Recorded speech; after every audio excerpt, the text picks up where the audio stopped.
साल 2025 खे गिरेलो वासियुनि तमामु ॾुखियो ऐं महांगाईअ सटियल साल करार ॾींदे नए साल 2026 में उमेद ज़ाहिर कई आहे त हीउ साल तमामु सुठो गुज़रंदो ऐं हिन में जेको ग़रीब आवाम आहे उनखे रिलीफ मिलंदो, सस्ताइप थींदी।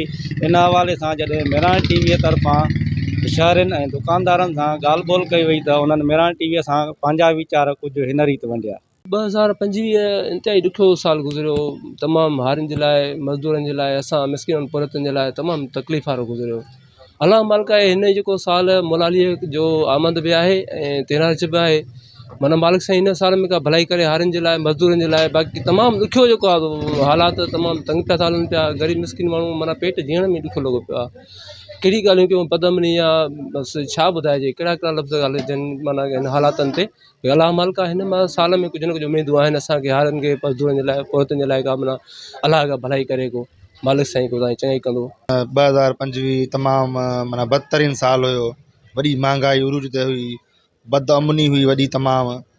अलाह ताला कंदो 2026 आहे जेको अलाह जी उमेद सां अलाह ताला बहितर कंदो। अलाह साईं महांगाई माना दूरि कंदो, सस्ताई बि ईंदी इंशाअल्लाह। 2025 में ज़रायत खे ॾाढो धकु पहुतो, इन करे हारी नारी माण्हू काफ़ी परेशान हुया ऐं रेट घटि हुजण जी सूरत में ख़रीदारी घटि थी। हाणे मौला जी आमद आहे 2026 जी स्टार्टिंग सां इंशाअल्लाह मौला खे पारां था त हीउ साल असांजो भलो गुज़रंदो। इंशाअल्लाह गवर्नमेंट बि आवाम खे रिलीफ ॾींदी। हिकु साल गुज़रियो, महांगाई तमामु उरूज ते हुई। उमेद था कयूं त हीउ नओं साल 2026 तमामु सुठो गुज़रंदो, आवाम खे सुठो रिलीफ मिलंदो।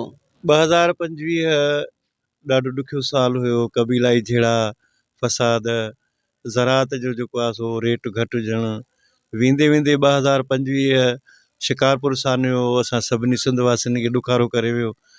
असां हाणे नए साल 2026 में इहा उमेद रखूं था, मौला जो आमद जो महीनो आहे। इन साल शुरूआत थिए थी जेको आहे सो त मौला कंदो त इहे क़बीलाई झेड़ा ऐं उन खां इहे ख़तमु थी वेंदा ऐं अमन अमान थींदो। ऐं हुकूमत खे अपील आहे त ज़राअत ते थोरो ध्यानु ॾियनि, महिरबानी करे उन्हनि ज़राअत जो थोरो रेट छो त असांजो इलाइक़ा जेके बि आहिनि ज़राअत सां वाबस्ता आहिनि, उन्हनि ते थोरी नज़रसानी थिए जीअं ग़रीब ॿिनि वक़्तनि जी मानी खाए। कैमरामैन इरफान अब्बासी सां अब्दुल गनी मुगल, मिरान टीवी न्यूज़ गिरेलो।